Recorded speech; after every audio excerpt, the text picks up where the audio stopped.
viols qu'ont subi du côté de leur père. Ils ont quand même parlé de 16 meurtres d'enfants. Il n'y a pas eu d'enquête au niveau de la justice. Et par contre, ils ont condamné la mère à 12 000 € de dommages et intérêts, de la prison avec sursis, etc. Pour quel fait alors? Pour dénonciation calomnieuse. Voilà. La parole de l'enfant, aujourd'hui, elle est malmenée dans ce genre d'histoire. Condamné à 20 ans de réclusion, de prison pour viol de plus d'une vingtaine d'enfants. Et donc, ça fait 20 ans, une année par enfant, par vie gâchée, quoi. Cohn-Bendit, Thierry Lévy, qui font l'apologie en direct à la télé de la pédocriminalité. Voilà, donc où ils se targuent d'être pédophiles ou d'avoir touché des enfants.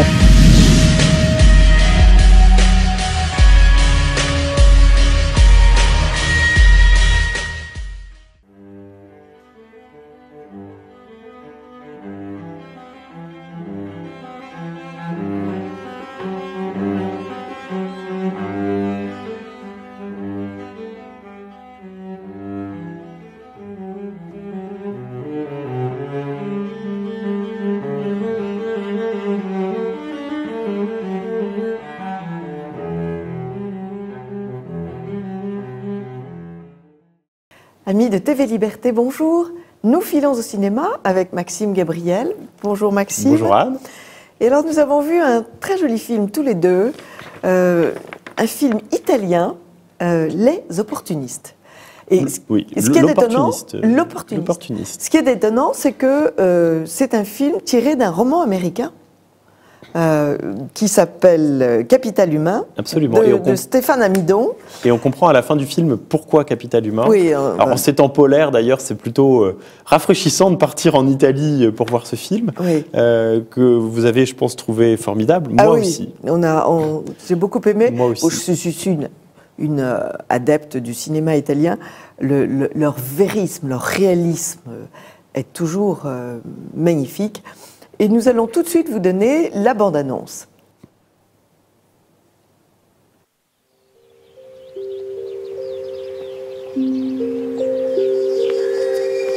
Salve, ho lo spettacolo qua. A lei per caso gioca? Ma quello? Ma tuo padre? Oh, Dio, che vergogna. Mi ricordo molto bene di quella sua Giulietta. Lasciamo perdere, era solo una dilettante. No, lei, mi dispiace contraddirla, ma lei è un'attrice. Come sta? No, è stata Dio. Buonasera a tutti! Può entrare nel nostro fondo. Ma figa, cosa fai? Leggere il pensiero? Consiglio di non farti vedere in giro insieme a me perché sono considerato un soggetto socialmente pericoloso. Io il regalo lo faccio volentieri a te. Grazie, Giovanni.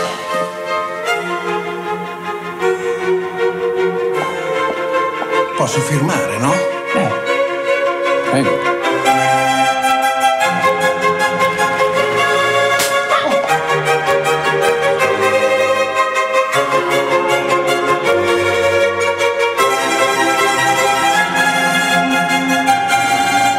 Avete scommesso sulla rovina di questo paese e avete vinto.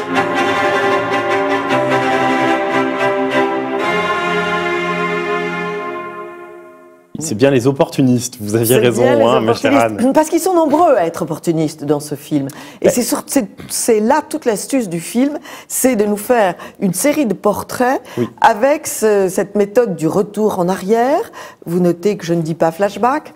Et avec première scène, un cycliste qui rentre chez lui, il est serveur. Dans les grandes réceptions, il est très tard, il prend la route, il quitte la ville.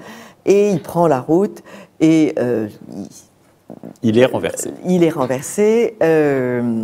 Et c'est donc le retour en arrière de tous les participants à cette action.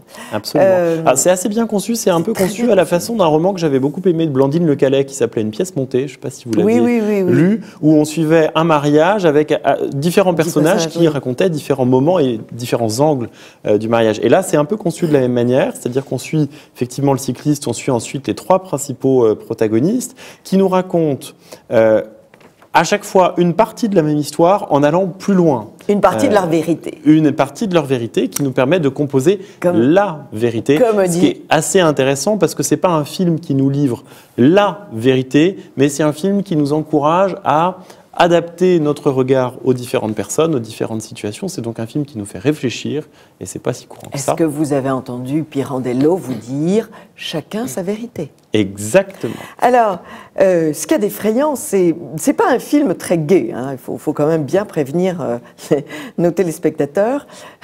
C'est un film assez sinistre parce que tout le monde en prend pour son grade. Mais il n'y a pas de gentil. Et que ce soit les... Si. Il y a un personnage gentil, je l'ai cherché, je l'ai trouvé, c'est la psychologue. La femme enceinte qui est bonne, qui est fondamentalement bonne. Mais c'est vraiment la seule. Alors que l'on soit en haut de l'échelle de la société, c'est-à-dire la société très fortunée, puisque nous en sommes là, donc ceux qui ont plein de fric ou ceux qui n'en ont pas, ce sont tous des gens assez sinistres. Pour pas dire opportunistes, comme le nom du film l'indique. Pour pas dire. Alors, parce que ce qui est, en fait, tout ce film, on va voir la vie des différents personnages. Alors la première scène, de ce drame. Le père, cet agent immobilier qui est absolument aimanté par le riche homme d'affaires qui habite sur la colline. Absolument. Et qui va tout faire pour s'incruster dans sa vie et dans ses investissements. Et dans la partie de tennis qui est en train de se jouer, puisque lui joue, il manque un quatrième. Il est ébloui, il va participer à cette partie de tennis et il va participer à autre chose, il va participer aux affaires véreuses et bien mal lui en prend d'ailleurs. Peut-être pas véreuses, mais en tout cas douteuses, y compris d'un point de vue moral. Bien sûr que si elles sont véreuses, puisque comme dit la femme du riche homme d'affaires, tu as misé sur la faillite de notre pays et tu as gagné. Et tu as gagné. Alors si vous n'appelez pas ça être véreux... Alors, moi j'appelle ça être douteux d'un point de vue moral, parce que véreux, ça sous-entend une dose d'illégalité. Mais ce qui est intéressant, c'est la réplique du mari à la femme, parce qu'elle lui dit ça, il lui répond « mais toi aussi ». C'est-à-dire que d'une certaine manière, elle est complice. Parce que même si elle ne l'a pas fait elle-même, étant sa femme et tirant profit. Bien sûr, puisqu'avec cet argent, elle peut racheter le théâtre de la ville et espérer le rénover et jouer à nouveau, puisque c'est une ancienne actrice. Exactement, et puis se faire de nouvelles amitiés. Il y a une histoire d'amour naissante aussi. Oui. Mais il n'y a pas de gentil dans ce film, sauf cette femme et qui a un rôle très secondaire. Oui. Et puis celle qui se révèle, c'est-à-dire la très jeune, la jeune fille qui va laisser tomber cette espèce d'ectoplasme à l'origine de tout le drame, qui se saoule dans cette soirée et qui provoque toutes ces catastrophes, pour un homme plus vrai, qui est lui aussi une victime. Qui est lui aussi une victime. Alors, c'est vrai, moi, le seul reproche que je ferais au film, c'est qu'il y a un petit côté caricatural, au sens où on nous montre l'argent comme étant le mal. Bon, l'argent c'est le mal, et puis le reste c'est le bien. Oui, il y a aussi des gens très riches qui sont des gens tout à fait respectables et gentils. Merci pour la leçon, quand Maxime. même se le rappeler, parce que ça donnerait à croire que tous les gens très riches avec des maisons sur une colline et qui jouent au tennis le week-end à côté de leur piscine sont des salauds. Désolé d'employer ce vocabulaire, qu'il faudrait donc zigouiller. Non, la réalité est plus complexe que ça. Mais là, on nous montre bien une famille qui est une famille puissante, une famille riche, une famille dont effectivement le rejeton n'est pas de la meilleure graine. Non. Et provoque une série d'accidents et de drames. Et donc tous ces gens, tous ces acteurs qui gravitent autour de ça vont se montrer opportunistes, essayer de tirer parti de ce drame, y compris d'ailleurs la famille de la victime. C'est-à-dire de mais on n'en dit pas plus. On n'en dit pas plus. Mais enfin, ça a tout de même un caractère de tragédie antique. On a l'impression que tout est inéluctable et que c'est tout à fait... Tout converge vers ça. D'ailleurs, pas à proprement parler une fin complètement atroce, parce qu'il y a des éléments positifs et des éléments négatifs. Oui, mais sauf pour la famille de la victime. Sauf pour la famille de la victime. Et c'est la dernière image, et on n'en dit pas plus. On n'en dit pas plus. La dernière image dans laquelle on voit que la famille de la victime ne touchera que 20 000 euros. 200 000 euros. 200 000 euros de ce qu'on appelle le precium doloris, c'est-à-dire le prix de la douleur. Et que les enfants ne toucheront rien parce qu'ils n'étaient pas assez grands quand leur père est mort, donc ils n'ont pas souffert. Alors là, c'est la cerise sur le gâteau de ce monde tout de même assez odieux. Je persiste et je signe. C'est vrai. Mais ce qui est intéressant dans la façon dont le film est fait, alors les acteurs sont bons, notamment le film est quand même largement mené par Valeria Bruni Tedeschi, qui est une excellente actrice, et on devine d'ailleurs qu'elle traduit des choses qu'elle a connues dans sa jeunesse, hein, puisqu'on sait que sa famille était un petit peu compliquée. Oui. Donc sûrement que le sujet lui parlait, même si elle n'a pas écrit le film, ni même réalisé le film, mais elle le mène, manifestement, avec toute sa sensibilité, pardon. Le film est juste, il est bien joué. Ce qui est intéressant, c'est la façon dont il est conçu, parce qu'il est conçu autour de chapitres. Hein, on a en fait 4 chapitres, ou 5 chapitres, je ne sais plus. 4 chapitres, si ma mémoire est bonne, où on suit ce qui se passe, et dans chaque chapitre, on revoit un petit peu du précédent sous un autre angle, et on avance dans l'histoire. Donc c'est conçu un peu comme une pièce de théâtre, un peu comme un roman. C'est très intelligent. Le mot chapitre apparaît d'ailleurs à l'écran, donc c'est pas conçu comme un film vraiment. C'est très intelligent. Plus qu'un film. Et c'est italien. Pour moi, il y a quelque chose de très balsacien là-dedans. Vous avez raison. Il y a un petit bout de comédie humaine sur ces montagnes du nord de l'Italie, parce que ça se passe pas très loin de Milan. Ça se passe près du lac de Côme. Exactement. Et maintenant, vous nous évoquez un autre film, alors, Maxime un autre Gabriel. film qui est moins joli et qui est un petit peu décevant au premier regard, mais pas tant que ça en réalité.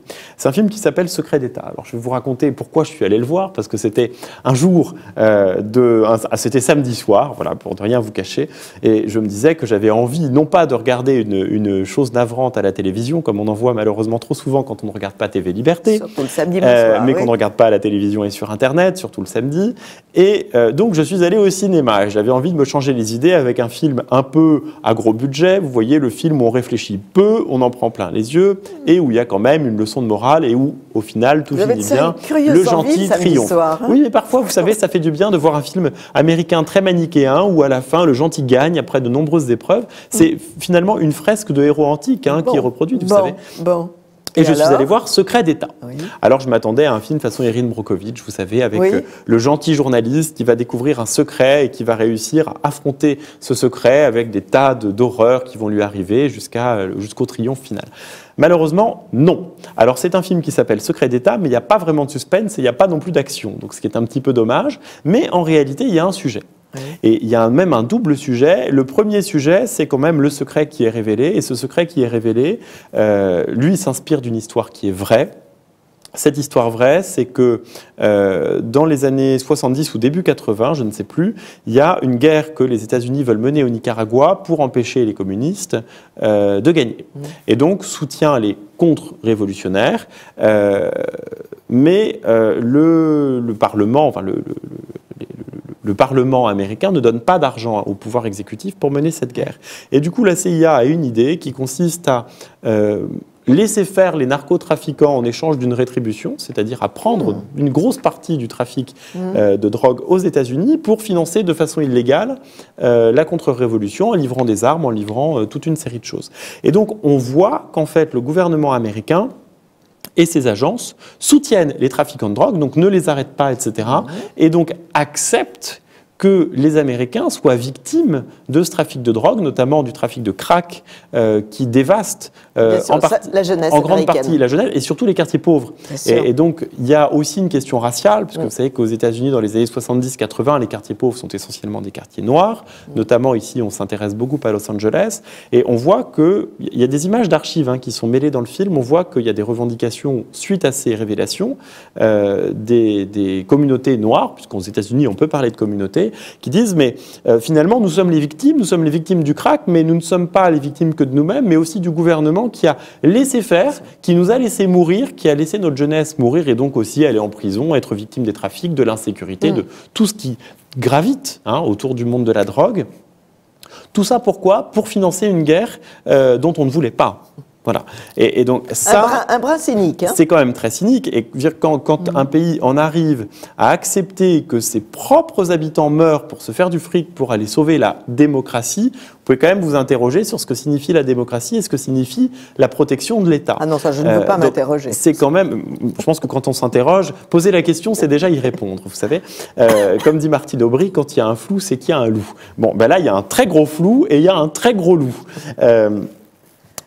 Alors après, la deuxième chose qui est intéressante dans ce film, c'est que ce journaliste qui finalement arrive à trouver ce scandale ce journaliste est rapidement discrédité par les autres journalistes et par les autorités. Donc on en profite pour dire qu'il était très méchant, qu'il a trompé sa femme, etc., etc. Et au final, tout son travail, toutes ses découvertes sont mises sous le tapis. Donc il n'y a même pas besoin de le tuer, de menacer sa femme, etc. Non, c'est le travail médiatique qui fait ça lui-même et qui camoufle le secret. Alors, c'est très contemporain. C'est très contemporain. Comme histoire, alors, si on ne va pas le voir, je livre quand même la fin qui m'a semblé un peu tirée par les cheveux, où on nous explique en gros qu'au moment où la CIA a commencé à reconnaître ces choses-là, parce que la CIA l'a reconnu, c'était au moment de l'affaire Lewinsky et que pouvoir des médias oblige, l'affaire Lewinsky a mis sous le tapis cette affaire du Nicaragua, qui du coup n'a jamais fait vraiment les gros titres. Et donc que peu de gens en réalité connaissent aux États-Unis, ce qui semble être une histoire en partie vraie en tout cas, et donc que les agences américaines ont financé la guerre du Nicaragua, qui est donc une guerre illégale puisque le Parlement américain ne l'a pas acceptée, une guerre financée en sous-main par le trafic de drogue, qui a enrichi, et non pas forcément l'État directement, mais l'État l'a laissé faire en échange de... Ce qui revient au même, une complicité passive est une complicité. Bien sûr. Le problème, c'est que je crois que cela s'est passé ainsi dans d'autres pays du globe. Exactement. Nous ne rentrons pas dans le détail. Le film lui-même, vous voyez, n'est pas très intéressant, mais le sujet du film donne une clé de lecture sur la société contemporaine, et à ce titre-là, on peut le voir, ou on pourra le voir peut-être en DVD ou en location quand il sortira sur les écrans. Si on doit choisir un film, il est instructif. Si on doit choisir un film à voir cette semaine, on ira voir Les Opportunistes, qui est beau, intelligent, en plus avec des jolis paysages italiens d'été et d'hiver, ce qui nous permettra de prendre un peu de recul sur l'hiver qui arrive en France. Et puis nous allons tous les deux voir Monsieur Turner, parce que je crois que ce sera un grand événement pour une émission prochaine. Merci beaucoup Maxime Gabriel. Et à la semaine prochaine ma chère Anne pour de nouveaux trésors cinématographiques. Chers amis de TV Liberté, pour la rubrique cinéma. Et à tout de suite pour une autre rubrique.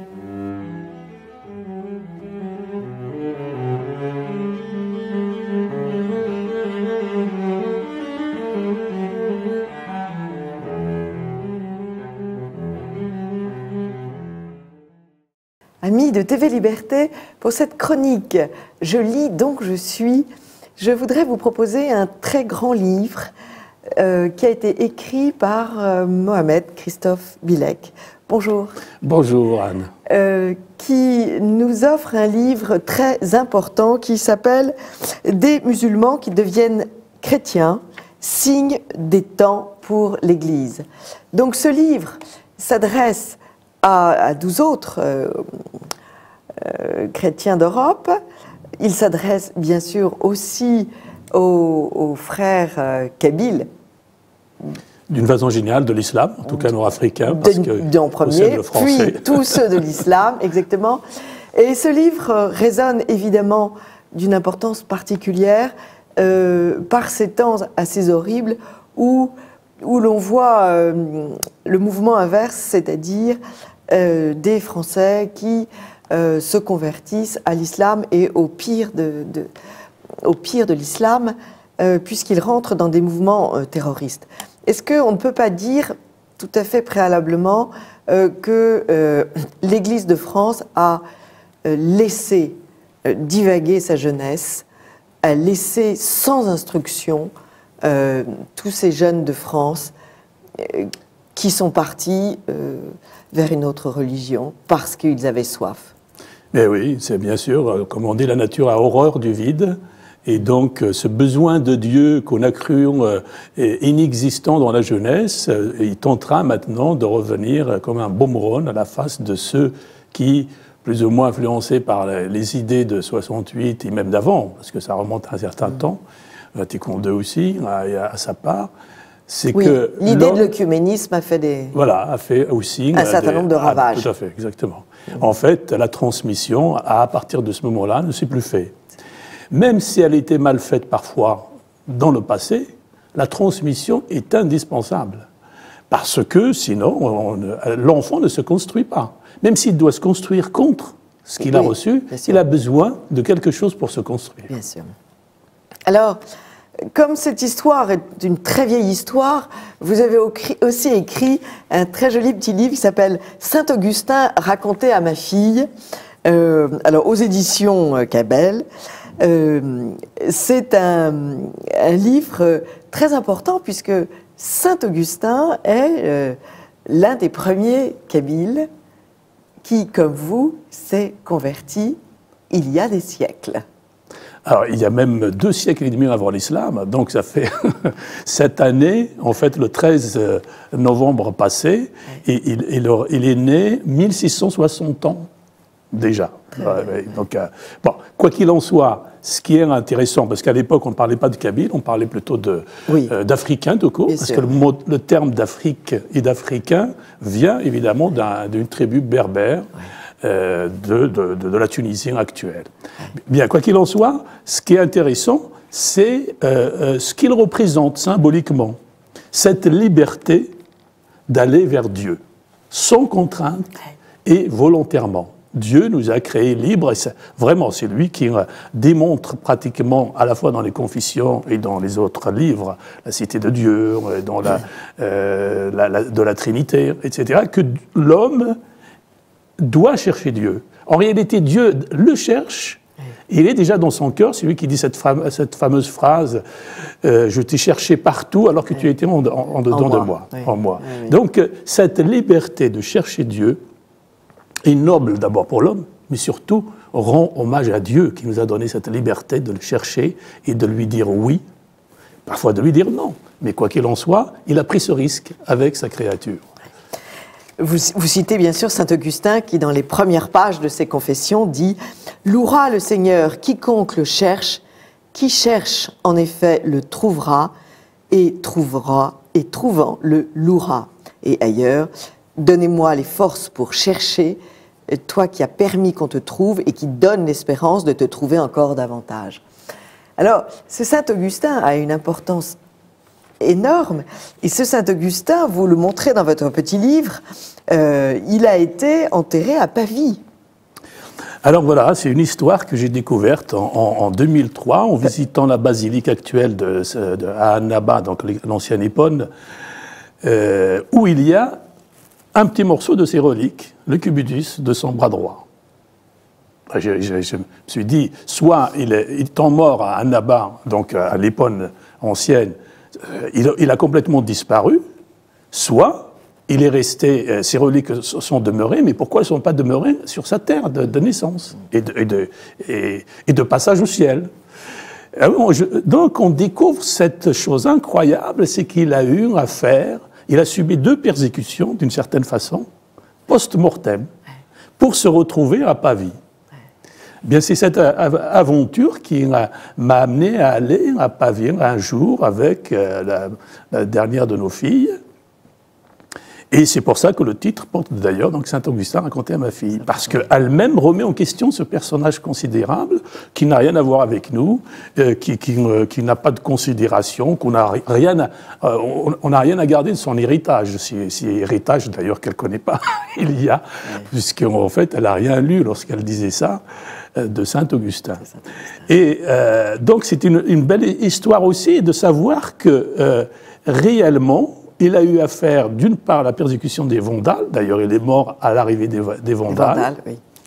Alors que Anne, l'éponge ancienne, donc, était assiégée par eux. Et qu'ensuite, il se retrouve en Sardaigne, qu'il est pris en otage, son cercueil, bien entendu, puisqu'il est mort. Il regardait tout ça du ciel. Pris en otage par les musulmans qui occupent le sud de la Sardaigne. Bien sûr, oui. Et qui réclament donc une rançon avant de rendre, et ensuite, les gens liront la suite. Ils se retrouvent à partir de là à Pavie. À Pavie. Alors, cette très belle histoire de Saint-Augustin nous amène à évoquer la vôtre. Vous quittez l'Algérie, vous arrivez en France en 61, et vous-même, vous convertissez à la religion chrétienne. Alors, il faut savoir que d'une façon générale, le monde musulman, jusqu'au siècle dernier, à la fin du siècle dernier, même on va dire, a été enfermé. On l'a empêché, le monde musulman, donc les populations, parce que le monde musulman c'est un peu vague, les populations musulmanes ont été empêchées d'accéder à l'Évangile, donc à rencontrer les chrétiens, si ce n'est dans des batailles. C'était uniquement dans les conflits et les batailles qu'on se rencontre. Autant dire qu'on ne peut rien se transmettre dans ces cas-là, si ce n'est la mort, hélas. Eh bien, donc, ces changements par la technologie occidentale ont fait qu'aujourd'hui, par Internet, par la radio, par la télévision, par évidemment les livres, tout se transmet. Et la scolarisation... Qui cherche, trouvera. Exactement. Aujourd'hui, on ne peut pas ignorer qui est Jésus-Christ, qui est le vrai Jésus-Christ, non pas celui du Coran, d'ailleurs qu'on n'aurait jamais dû traduire en Jésus, on aurait dû garder son nom de Issa, parce que ce n'est pas du tout le même personnage. Bien, alors moi je découvre par la radio justement, vous voyez, ce moyen moderne qui n'était pas possible il y a un peu plus de 50 ans, on va dire, pour les populations d'où je viens, eh bien je découvre cet homme qui dit qu'il est fils de Dieu, et surtout que Dieu est notre Père. Parce qu'on focalise, l'islam veut absolument focaliser sur le terme de fils de Dieu, comme si c'était scandaleux, Dieu supposerait qu'il a une femme. Mais en réalité, c'est cette proposition que Dieu est Père et que nous sommes ses enfants qu'on veut empêcher de passer. Bien sûr. Et pourquoi on ne se poserait pas la question, est-ce que Dieu est Père des hommes ou est-ce qu'il est leur maître dominateur et eux sont ses esclaves, comme si Dieu avait besoin d'esclaves pour ajouter à sa gloire ou pour ajouter à son bonheur. Donc, cette question mérite d'être posée et d'être discutée. C'est cela que je réclame, c'est de discuter. Laissez-nous ouvrir les portes. C'est le Christ qui demande qu'on ouvre les portes pour accéder à cette vérité. Et donc, je la découvre, en effet, en plus des protestants, parce que déjà, je pense que ça remonte à un certain temps, les catholiques ont démissionné dans l'évangélisation et dans l'annonce de cette bonne nouvelle et dans ce témoignage. Ils ont démissionné très tôt, puisque... Enfin, il leur a même été interdit, puisque quand nos armées débarquent sur les rives de l'Afrique du Nord pour pacifier des régions qui étaient quand même très belliqueuses et qui créaient beaucoup de désordre en Méditerranée, ces armées, les officiers veulent amener avec eux des religieux et convertir, et à ce moment-là, l'État français leur dit non. Ah oui, il y a tout. Alors ça, c'est pas connu des Algériens.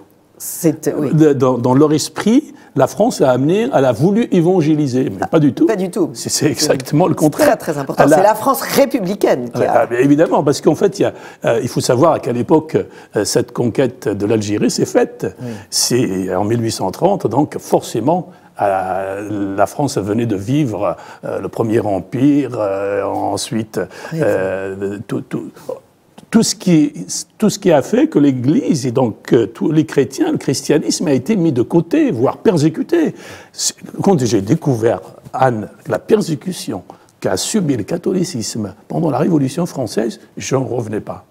Je n'en revenais pas. Et depuis, j'apprends que ça a servi d'exemple à d'autres idéologies. Donc c'est incroyable de dire ensuite que la France a cherché à évangéliser l'Algérie ou l'Afrique du Nord ou les musulmans. C'est pas du tout dans son...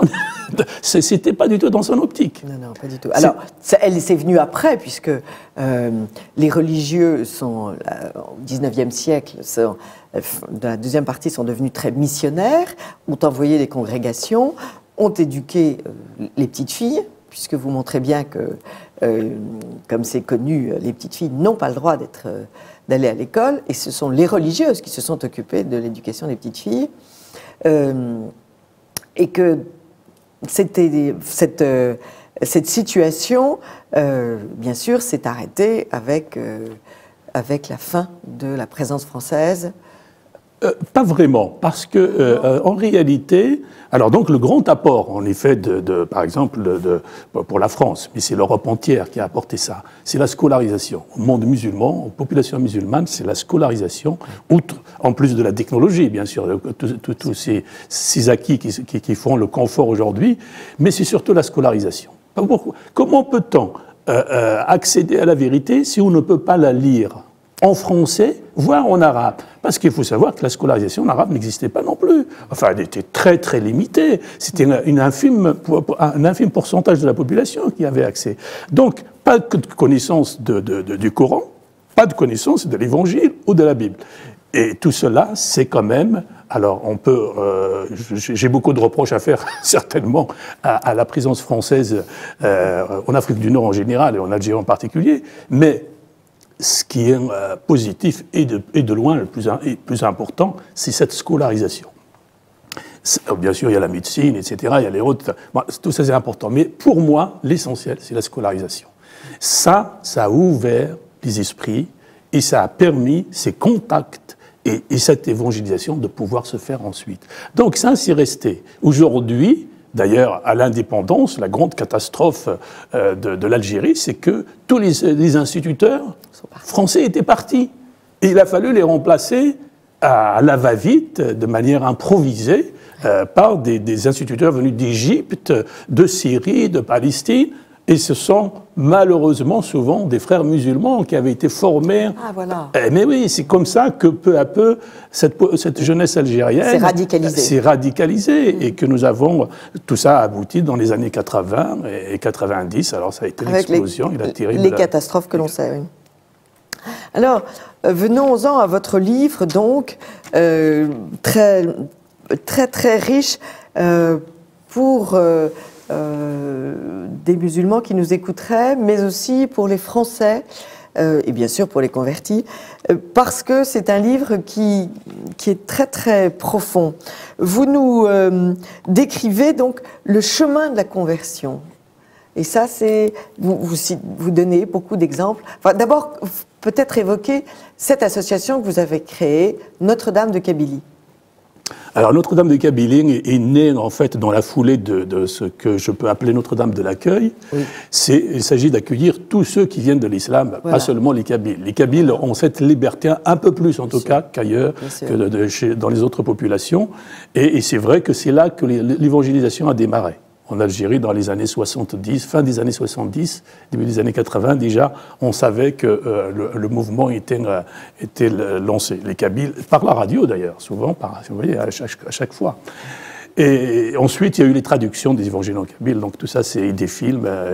Bon, alors, moi qui suis donc baptisé en 70, je pensais, et c'est vrai que pendant une dizaine d'années, que c'était difficile d'avoir d'autres conversions aussi nombreuses que celles que j'ai découvertes donc à partir des années 80, depuis.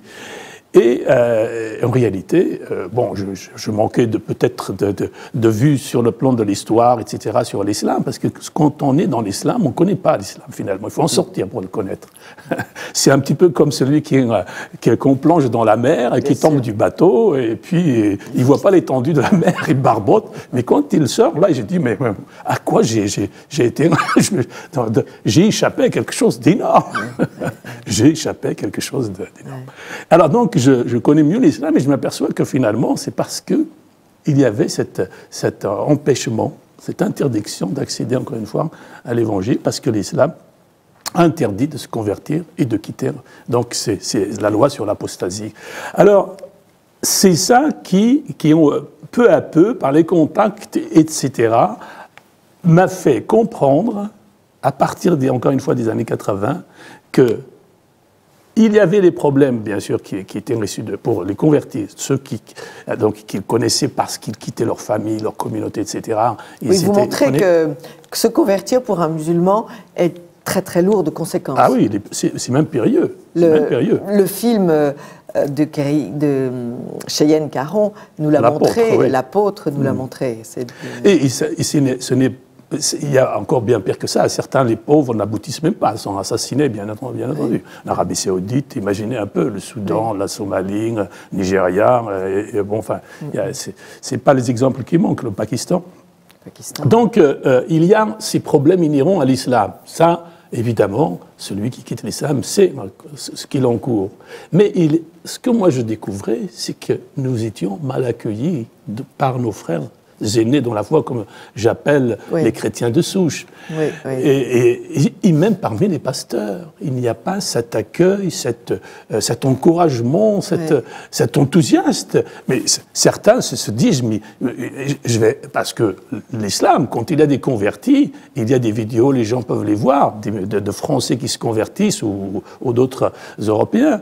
Et c'est une joie, on voit qu'ils sont contents, ils les montrent, il paraît qu'à Alger, lorsqu'il y avait cette course barbaresque et que donc les prisonniers chrétiens se convertissaient pour sauver leur vie et fuir la situation dans laquelle ils étaient, parce que sinon c'était la mort, on les montait sur un cheval blanc, et on leur faisait parcourir les rues d'Alger, on pavoisait, on faisait une fête. Bon, on ne demande pas ça pour entrer dans l'église.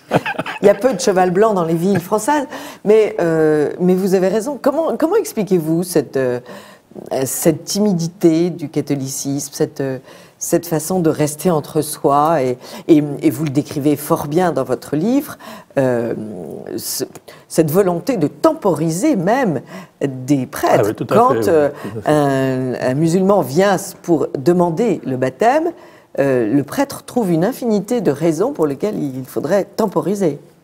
Alors, il y a deux choses à ça. En réalité, c'est que l'histoire du catholicisme en France, on va rester en France, a fait que toute la société était catholique, elle était et il y a eu, quand on lit Marx, on comprend, il y a eu une segmentation. En fait, très vite, le chrétien s'il dit « moi je suis laïque, donc c'est plus mon affaire la mission ». L'évangélisation, c'est plus mon affaire. Il y a le curé, il y a le prêtre, il y a les missionnaires qui vont jusqu'au bout du monde, etc. Il y a les religieuses, il y a les moines, etc. Donc, il vit une foi confortable, comme si ça suffisait. Bon, et ensuite, cette situation a fait que les catholiques ont été coupés des Écritures, notamment des évangiles. Moi, quand on m'a dit que les évangiles, et aujourd'hui encore, que je pose la question à un catholique, est-ce que tu as eu les évangiles ? Et non, il n'a pas lu les évangiles. Alors c'est pour ça que je dis souvent... Il écoute à l'église le dimanche, mais... Oui, mais voilà, donc il y a comme je donne cette image, les catholiques sont des Ali Baba qui n'ont pas trouvé le trésor. Ils n'ont pas trouvé le sésame pour entrer dans ce trésor. mais c'est vrai, il y a une caverne. C'est pas une caverne, c'est le royaume de Dieu qui s'ouvre. Il suffit de dire le sésame. Mais voilà, ils ont perdu le sésame pour entrer dans ce royaume de Dieu qui s'ouvre à travers la personne du Christ, parce que c'est lui. C'est essentiellement lui. Alors, le deuxième point qui fait que il n'y a pas eu, comment dire, cette évangélisation des catholiques, c'est que petit à petit, il y a la tiédeur, pour ne pas dire même le retrait par rapport à la foi. Et même maintenant la laïcisation carrément. Alors, exactement. Carrément complète de la religion catholique. Donc ça, c'est venu surtout, ça a été le coup de massue, c'est la séparation de l'Église et de l'État de 1905. Alors les catholiques, à partir de... parce que juste avant, il y avait une évangélisation. Les missionnaires, les plus nombreux, partaient de France, dans le monde entier. À partir de 1905, on a fait comprendre que la religion, c'est à la maison. Tu crois en Dieu, tu tais, tu vas dans... Et tu rentres à la maison. Voilà, et tu rentres à la maison. Alors, vous montrez aussi parfaitement dans ce livre, avec tous ces exemples, combien l'arrivée de ces nouveaux convertis est une chance pour les vieux catholiques, comme on dirait les vieux orthodoxes. Ça, c'est quelque chose de très étonnant. C'est vrai. C'est vrai parce qu'en fait, on recadre la foi chrétienne. Je le dis souvent, l'islam met en valeur le christianisme. Il le met en valeur dans tous les domaines. Dans tous les dogmes de la foi, les dogmes de la foi chrétienne sont mis en valeur par la comparaison avec l'islam. Et donc, c'est l'islam en général qui a reposé cette question. Bon, l'islam, c'est la population, c'est donc les musulmans qui se posent la question de Dieu. Et comme ils ne sont pas satisfaits du Dieu qu'on leur a transmis, de la religion qu'on leur a imposée, pas tous, mais une grande partie, j'ai de l'expérience dans le domaine, se posent des questions sur Dieu. Et alors, à quelle autre personne, sinon aux chrétiens, peuvent-ils demander, est-ce que vous croyez au même Dieu que nous? Alors aujourd'hui, on impose de haut, comme ça, de manière catégorique, nous avons le même Dieu. Non, on n'a pas le même Dieu. Il y a le même Créateur, certes, mais ce n'est pas le même Dieu. Le même Créateur pour tous. Vous montrez parfaitement, vous comparez le credo et les règles musulmanes, et vous montrez que dans un cas, il est question de foi, alors que dans l'autre, il est question d'attestation. J'atteste. Exactement. J'atteste. Voilà. Et ça, c'est un passage extraordinaire.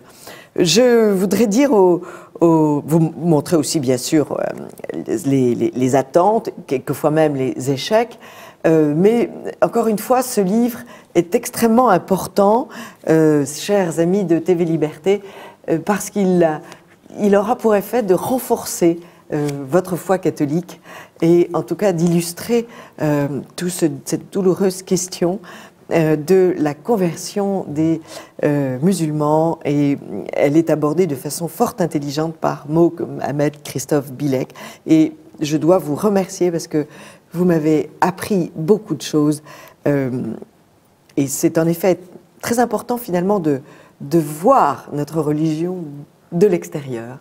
Ah, mais tout à fait. Ce qui est vrai pour l'islam est vrai pour le christianisme aussi. Il faut parfois en sortir pour mieux voir. Et puis, je conseille aussi donc Saint-Augustin raconté à ma fille et au Kabyle sceptique, toujours aux éditions Cabell. Nous ne connaissons pas assez Saint-Augustin et c'est une erreur. Et pour tout cela, merci beaucoup. Est-ce que je peux ajouter juste une petite chose rapidement? C'est qu'il y a, dans la situation actuelle, deux façons de régler le problème de l'islam. Soit par Jésus-Christ, soit par l'épée et par l'opposition. Mais ils sont mieux armés d'ailleurs, et ça sera très difficile. Mais par contre, si on prend l'option de Jésus-Christ, là, le conflit se disparaîtra. C'est une très belle conclusion. Merci beaucoup, Christophe Merci Anne, Bilek. c'est moi qui vous remercie. Amis de TV Liberté, à tout de suite pour une autre chronique de Perles de Culture.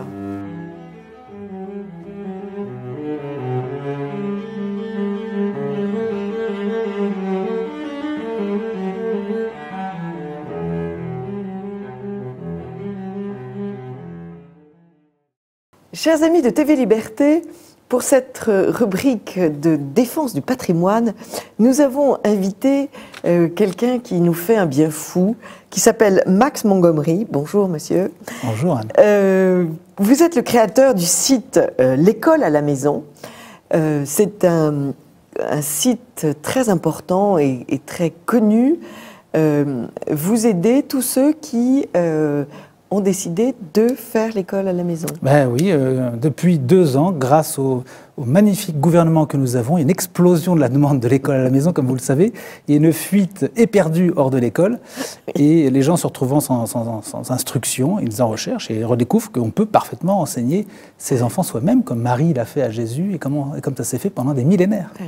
Voilà. Et Sainte Anne à Marie. Et Sainte Anne à Marie, absolument. Et vous avez eu, en plus, l'idée de créer cet autre site, qui est l'Histoire du soir. Voilà, alors ça c'est... Qu'est-ce que c'est que l'Histoire du soir? Comment c'est arrivé? C'est que nous sommes aperçus qu'en faisant l'école à la maison, les parents manquent quand même beaucoup de support. Alors, on trouve des livres, il y a des choses pour les enfants pour raconter l'histoire. Oui. Mais de manière générale, même si vous prenez très bons ouvrages scolaires d'histoire, c'est en général relativement survolé.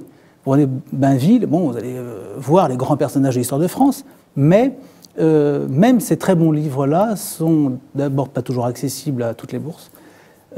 Quoique, on peut trouver par d'occasion sur Internet. On arrive à trouver, si on veut vraiment. Mais enfin, les histoires ne sont pas toujours très développées. Alors on s'est dit, le soir, pourquoi est-ce qu'on ne raconterait pas aux enfants une très belle histoire, soit une histoire authentique, historique, d'un grand personnage de l'histoire, notamment française, on peut commencer comme ça, soit une histoire racontée. Et cette histoire arriverait sur le téléphone, chaque soir, à l'heure du coucher, ou sur la tablette, ou sur l'appareil que vous avez, et vous pouvez raconter vous-même cette histoire à l'enfant. Vous allez la lire. Et le fait de lui lire à haute voix, parce qu'il y a aussi l'art du conteur qui va jouer. Parce que vous proposez deux choses. Vous proposez le texte écrit sur l'écran, mais vous proposez aussi votre version lue. Alors, il y a le texte écrit que les parents peuvent lire, que l'enfant peut lire d'ailleurs, parce que le texte est adapté à sa classe d'âge. Alors, il y a 3 classes d'âge. Il y a 3 classes d'âge. Il y a 5 ans et moins. 5 ans et moins. Et là, vous proposez... 6-7 ans, 6-7 ans et 8 ans et plus. Alors, quelles sont les différences? Ce sont des âges très nets. Oui, bien sûr. Il y a là vraiment des paliers dans la compréhension d'un texte, du vocabulaire, dans la tournure des phrases, etc. Oui. Donc on fait très attention à avoir une narration qui soit compréhensible, perceptible pour les enfants. Toujours en cherchant à le hisser un petit peu. Parce que donc avant 5 ans, ce sont des histoires principalement d'animaux. Alors, ce sont des contes, souvent des contes historiques, oui. Des histoires qui sont, ou alors, une partie de contes historiques, c'est-à-dire qu'on a une histoire qui convient à un enfant avec un décor, un environnement, des circonstances qui lui donnent des éléments, qui le nourrissent. C'est pas le néant complet. Voilà. Et je fais une parenthèse, vous savez très bien que la littérature enfantine, aujourd'hui, que vous allez trouver dans le commerce, c'est la vacuité absolue. Donc vous avez la sorcière sur sa mobilette. C'est le degré zéro. Oui. C'est nul. Quand ça n'est pas, néfaste et toxique. Bon. Donc, déjà que vous savez que je viens de découvrir dans une librairie un livre « Je ne veux plus être une petite fille sage ». Et alors, la petite fille énumère tout ce qu'elle va faire pour ressembler à un garçon. Oui. Donc, elle ne va pas se coiffer, elle ne va pas se laver, elle ne va plus dire bonjour, ni merci, ni... elle va se transformer en petite barbare. Mais il y a bien pire que ça encore. Donc, sur le site, je mets un lien vers une page qui présente 50 bouquins ne surtout pas acheter aux enfants. Il y a des choses ignominieuses, donc c'est pas la peine de s'attarder là-dessus. Et en plus, c'est très cher, parce que vous payez une fortune, ces horreurs. Alors souvent, vous prenez le livre au début, c'est très gentil, charmant, avec des dessins tout jolis, et vous dites, bon, c'est comme mon enfant, c'est très bien. Mais ce que vous ne voyez pas, c'est ce qu'il y a à la fin du livre, et parfois, il y a des dérapages incontrôlés.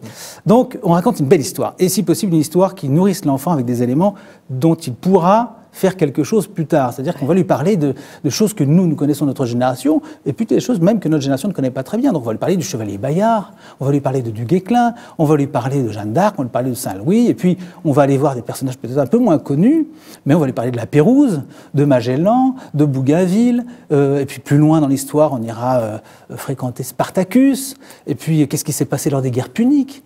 Et qu'est-ce que c'est que ces histoires de guerre entre Sparte et Athènes, et puis Carthage, et puis... Alors ça, c'est pour les plus de 8 ans. Alors ça, c'est pour les plus âgés, effectivement. Hein. Enfin, c'est pour les... On commence 6-7 ans déjà, on peut commencer à leur en parler, plus de 8 ans, on leur parle. Voilà, et puis, voilà, le roi de France, et puis quelques rois d'Angleterre. Enfin, voilà, on s'intéresse vraiment à des personnages qui ont existé et qui donnent à l'enfant des repères, des exemples de courage, d'abnégation, de alors vertu. Oui, vous êtes dans la géographie, vous n'êtes pas dans la biographie décapante comme font les Anglais. Vous êtes dans la géographie, vous célébrez un personnage. Absolument, on s'intéresse à un grand personnage de l'histoire, des grandes figures ou des événements, des séries d'événements qu'on ne peut pas manquer et qu'un enfant d'il y a 50, 60 ans connaissait ou il en avait entendu parler. Pourquoi? L'enfant a besoin d'admirer? C'est pas que l'enfant a besoin d'admirer, c'est que il est extrêmement fréquent que les jeunes arrivent à un âge de désespérance où ils se trouvent dans une situation où ils ne trouvent pas de solution. Et la plupart du temps, l'individu se dit qu'il est seul au monde dans une situation qui est exécrable et insoutenable, etc. S'il apprend que 100 millions de personnes ont vécu ça avant lui et qu'ils ont trouvé des tas de réponses formidables, eh bien, évidemment, ça va changer complètement les choses. Donc s'il a déjà dans son esprit cette structure et cette culture, il ne désespérera pas de se retrouver au fond du trou ou dans des situations très difficiles, quelles qu'elles soient. Donc en fait, la culture nourrit, renforce... voilà. Vous dites carrément que le nombre de suicides qui va croissant chez nos adolescents... C'est lié de très près à une ignorance. Est un manque de culture. Bien sûr. Manque d'amour, manque d'ignorance. Un manque d'amour, bien sûr, d'abord. Les deux. Voilà.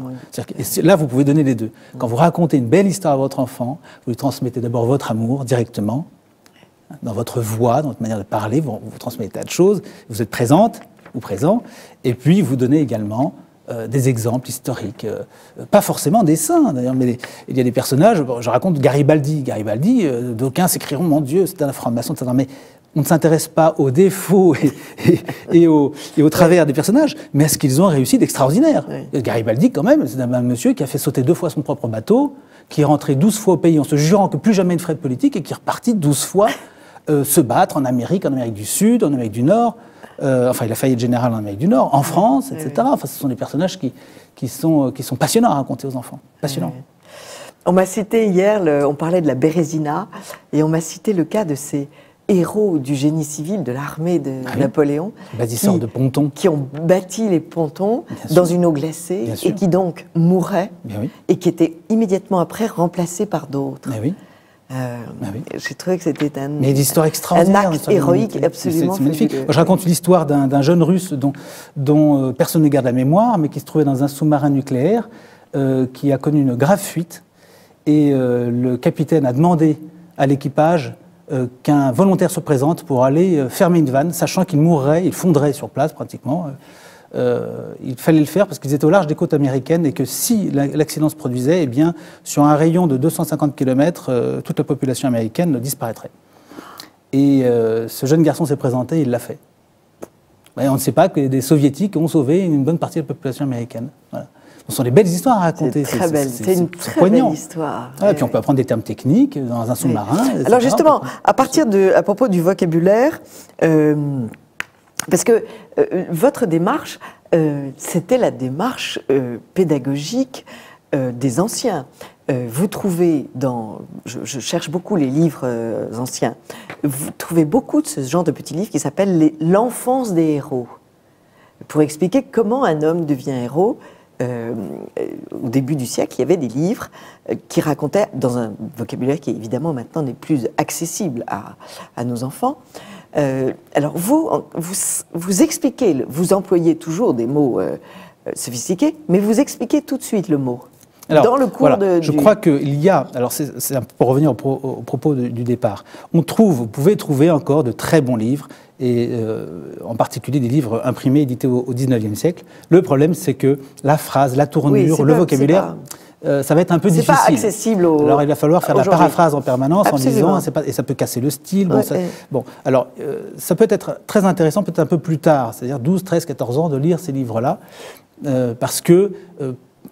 Pourquoi est-ce que ça vaut la peine? Parce que ces textes sont pleins de symboles, en réalité, qui sont extrêmement importants. Et ce sont des symboles qu'on a supprimés, qu'on a expurgés de la littérature enfantine moderne. Aujourd'hui, on fait du n'importe quoi, mais il y avait véritablement du sens. Donc ce qui est intéressant, c'est de récupérer ce sens profond qu'il y a dans les contes de notre enfance. Il y a des significations très profondes, très intéressantes, et les replacer dans des histoires qui portent toujours ces symboles, donc, avec une narration qui soit compréhensible pour l'enfant.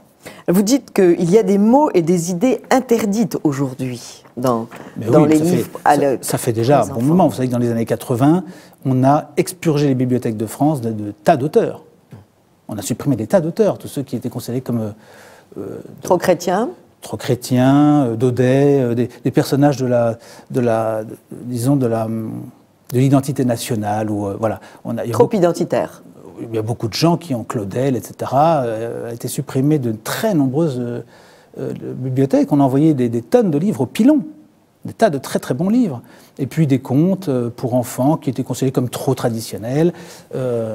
C'est-à-dire qu'on a, vous savez très bien aujourd'hui, il y a des préjugés très très forts qui consistent à combattre des identités anciennes.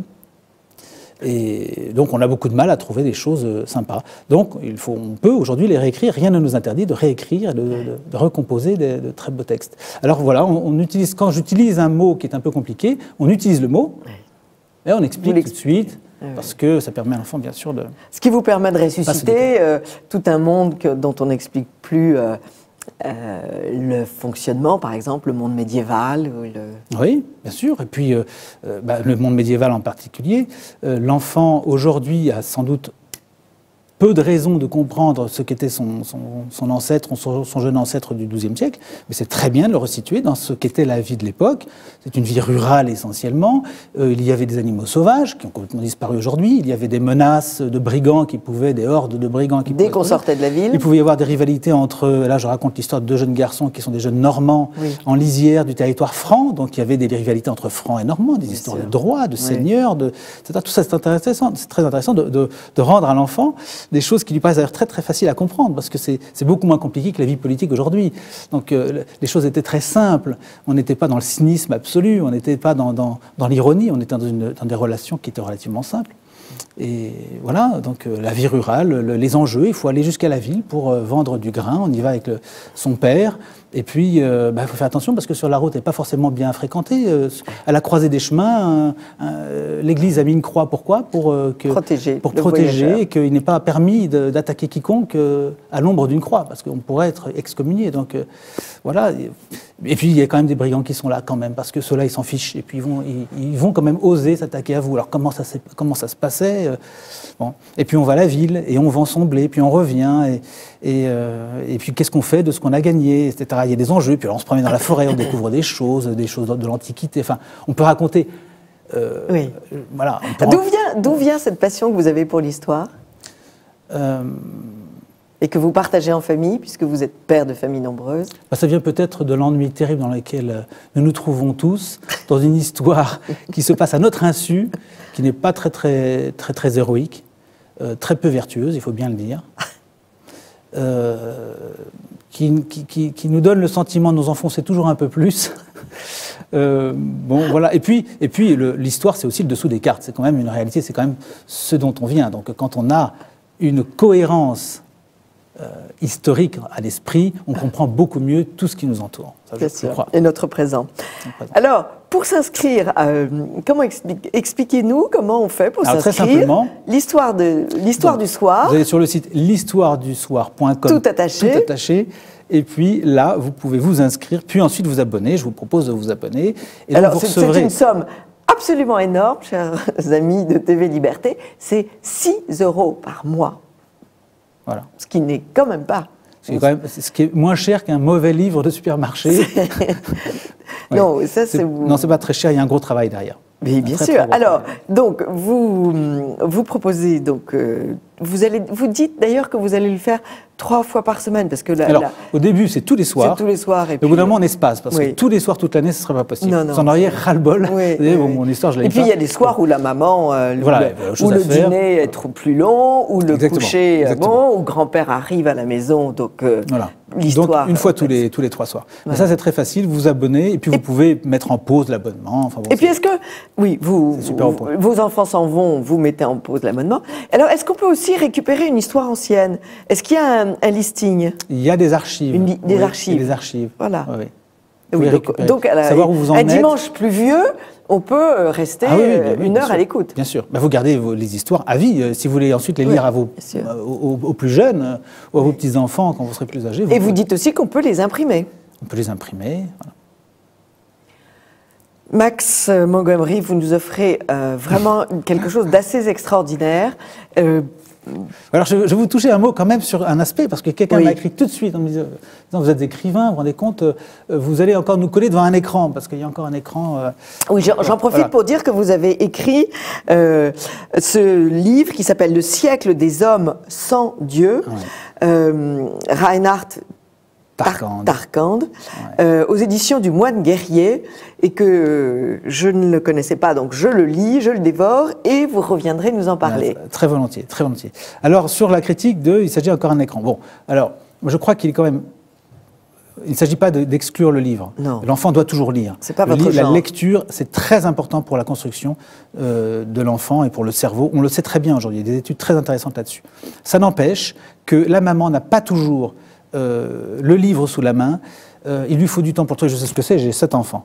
Donc vous cherchez le livre, vous cherchez, vous n'avez pas forcément le temps de le trouver, et puis, alors là, il vous arrive à l'heure sur votre téléphone ou sur votre appareil, vous pouvez le lire, vous pouvez écouter l'histoire de temps en temps, parfois vous pouvez voir la vidéo, c'est un moyen qui ne durera pas tout le temps, c'est une période de la vie de l'enfant. Il y a une très jolie scène sur votre site. On voit votre femme, 2 petits-enfants en bas âge. Il y en a un qui se love contre elle. C'est absolument inouï.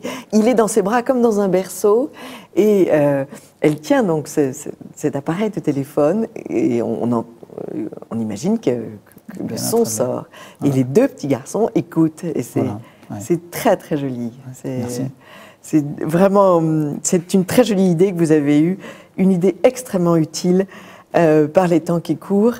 Donc, chers amis de TV Liberté, faites connaître cette nouvelle, l'histoire du soir, sur Internet. réalisé par Max Montgomery. Merci beaucoup. Merci à vous. Et à une très prochaine fois pour le roman. Avec grand plaisir. Que vous avez écrit, Le siècle des hommes sans Dieu. Merci. Amis de TV Liberté, à très vite pour une autre séquence de Perles de Culture.